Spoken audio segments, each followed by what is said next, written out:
Baik, kita lanjutkan pembahasan kita. Berikutnya kita masuk dalam tema yaitu mata kuliah antropologi. Antropologi merupakan gabungan dua konsep yaitu anthropos yang berarti manusia dan logos yang bermakna ilmu. Artinya, antropologi ini adalah ilmu yang mempelajari tentang aspek manusia dengan titik tekan kajian pada kajian yaitu yang pertama yaitu sejarah terjadinya perkembangan manusia sebagai makhluk sosial. Yang kedua, masalah terjadinya aneka warna makhluk manusia dipandang dari sudut ciri-ciri tubuhnya. Dan yang ketiga, yaitu masalah penyebaran dan terjadinya aneka warna bahasa yang diucapkan oleh manusia di seluruh dunia. Kemudian masalah perkembangan, penyebaran dan terjadinya aneka warna dari kebudayaan manusia di seluruh dunia. Dan yang kelima yaitu masalah-masalah dasar dan aneka warna kebudayaan manusia dalam kehidupan bermasyarakat, suku bangsa yang tersebar di seluruh muka bumi sampai dengan era sekarang. Maka dalam hal ini, dalam perspektif ini, antropologi diasumsikan bahwa dalam perspektif antropologi diasumsikan bahwasanya kebudayaan manusia itu berevolusi sedemikian rupa melalui proses perkembangan sejarah kehidupan manusia. Oleh karena itu, sebagai bagian dari ilmu sosial, antropologi lahir setelah ilmu alam berkembang pesat, baik dari perspektif, paradigma, pendekatan maupun metodologinya. Apa itu perspektif? Oke, berikutnya yaitu bahwasanya banyak ahli beranggapan bahwa antropologi memiliki bias imperialisme Eropa pada awal abad ke-16 sampai dengan abad ke-20. Hal ini dapat dilacak dari buku si Levi Strauss yang berjudul Ras dan Sejarah yang sudah diterjemahkan ke dalam bahasa Indonesia, terbitan Elkis tahun 2001, yang menggambarkan bagaimana pandangan Barat terhadap orang Timur yang menganggap rendah mereka jika dibandingkan dengan kebudayaan Barat. Maka pandangan ini ditolak oleh Levi dengan menyatakan bahwa tidak tepat menilai sebuah kebudayaan dengan ukuran tinggi atau rendah, sebab kebudayaan memiliki kebiasaannya sendiri dibandingkan dengan kebudayaan lainnya. Baik, berikutnya apa yang menjadi bidang kajian dari antropologi? Dalam catatan sejarah, bidang kajian antropologi yang dapat dilakukan yaitu terkait dengan antropologi seperti yang saya jelaskan di atas tadi, terkait dengan antropologi fisik, antropologi arkeologi, antropologi budaya, dan antropologi terapan dan antropologi publik. Nah, berikutnya, ketika ilmu ini kita gunakan dalam pendekatan keilmuan dalam studi agama ataupun studi-studi lainnya,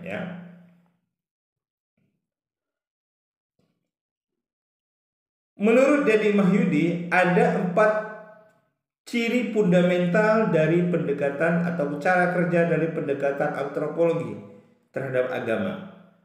Yang pertama yaitu bersifat deskriptif, bukan normatif.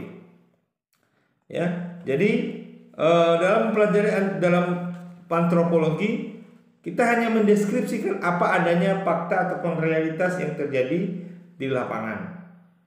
Kemudian yang kedua yaitu local practice, yaitu praktek konkret dan nyata di lapangan.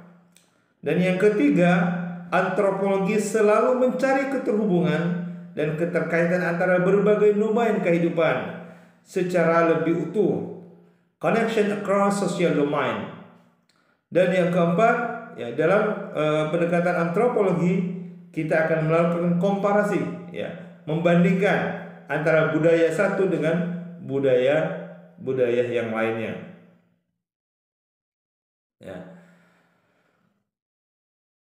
Objek kajian dalam pendekatan antropologi itu bergeser dari antropologi makna ke antropologi interpretatif yang lebih global, seperti yang dilakukan oleh Clifford Geertz, ya, yang ide kuncinya bahwasanya apa yang sesungguhnya penting adalah kemungkinan menafsirkan peristiwa menurut cara pandang masyarakat itu sendiri. Objek kajian dalam pendekatan antropologi berdasarkan uraian tentang perkembangan antropologi di atas, maka objek kajian antropologi dapat dibagi menjadi dua bidang, yaitu antropologi fisik yang mengkaji makhluk manusia sebagai organisme biologis, dan antropologi budaya dengan tiga cabangnya seperti yang saya sampaikan di atas tadi, yaitu antropologi, arkeologi, linguistik, dan etnografi. Meski antropologi fisik menyibukkan diri dalam usaha melacak asal-usul nenek moyang manusia serta memusatkan studi terhadap variasi umat manusia, tetapi pekerjaan para ahli di bidang ini sesungguhnya menyediakan kerangka yang diperlukan oleh antropologi budaya. Sebab tidak ada kebudayaan tanpa manusia. Nah, ini menurut Ahmad tahun 2006. Baik, topik apa saja yang dikaji dalam antropologi? Ya.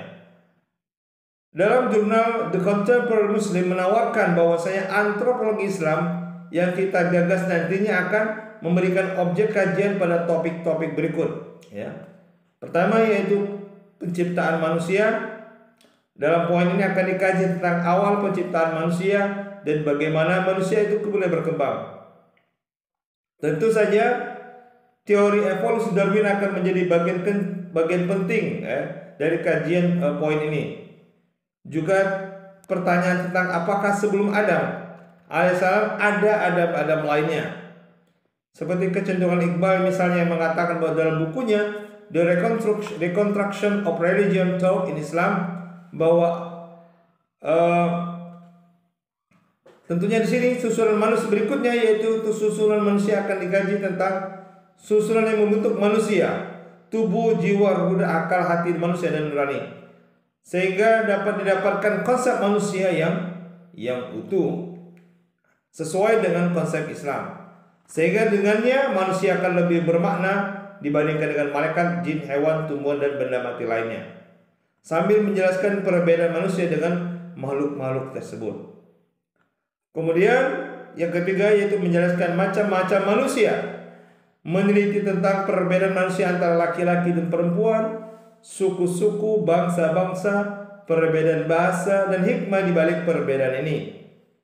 Kemudian yang keempat, tujuan diciptakannya manusia, mengkaji tujuan diciptakan manusia ini dan apa misi yang dibawanya di atas muka bumi, sambil menjelaskan tentang pengertian ibadah, khilafah, pembudidayaan manusia dan sebagainya.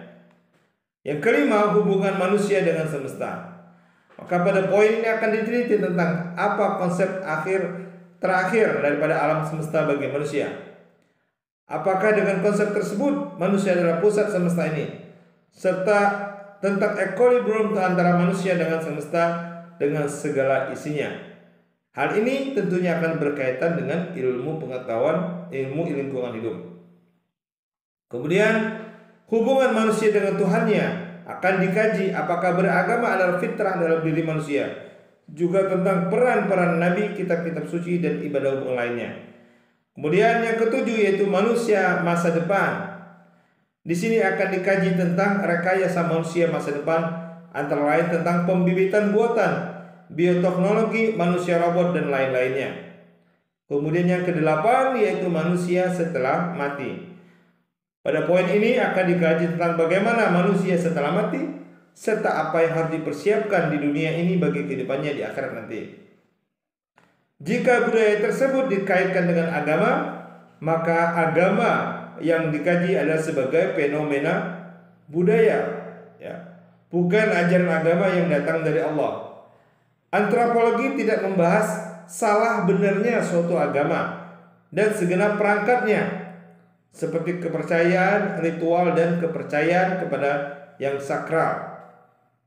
Wilayah antropologi hanya terbatas pada kajian terhadap fenomena yang muncul. Ini sebagai pengantar dari kajian-kajian yang dapat nantinya Anda lakukan dalam melakukan kajian antropologi. Maka menurut Otto Mozart, ya, ada 5 fenomena agama yang dapat dikaji ketika antropologi dilakukan didekati dengan pendekatan agama. Nanti dengan pendekatan psikologi akan beda lagi tentunya. Yang pertama yaitu skripsi atau naskah-naskah sumber ajaran dan simbol agama. Kemudian para penganut dan pemimpin atau pemuka agama, yaitu sifat, sikap, perilaku dan penghayatan para penganutnya. Yang ketiga yaitu ritus, lembaga dan ibadat seperti sholat, haji, puasa, perkawinan dan waris. Yang keempat, alat-alat seperti masjid, gereja, lonceng, peci dan semacamnya. Yang kelima, organisasi keagamaan sebagai tempat para penganut agama berkumpul dan berperan seperti Nahdlatul Ulama, Muhammadiyah, Persis, Gereja Protestan dan lain-lainnya. Ya, kelima objek di atas dapat dikaji dengan pendekatan antropologi karena kelima objek tersebut memiliki unsur budaya dari hasil pikiran dan kreasi manusia itu sendiri. Oleh karena itu, dalam perkuliahan ini, ya, telah dirancang tema-tema yang akan dibahas serta buku-buku yang akan dibahas dalam perkuliahan kita ini, ya.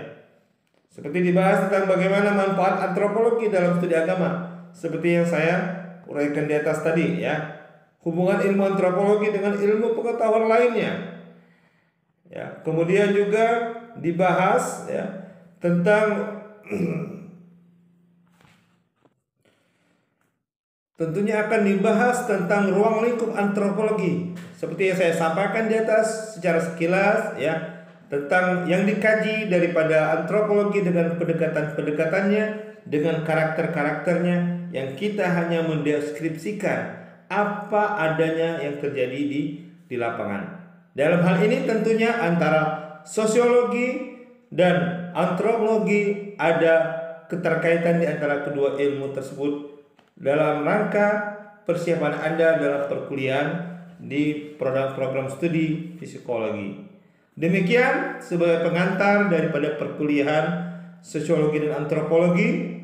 Mudah-mudahan dengan pengantar ini akan mengantarkan kita untuk membuka cakrawala pemikiran kita dalam membuka wawasan kita tentang manusia dan produk modernitas ataupun karya-karya yang dilahirkan dari hasil pikiran manusia. Terima kasih. Assalamualaikum warahmatullahi wabarakatuh.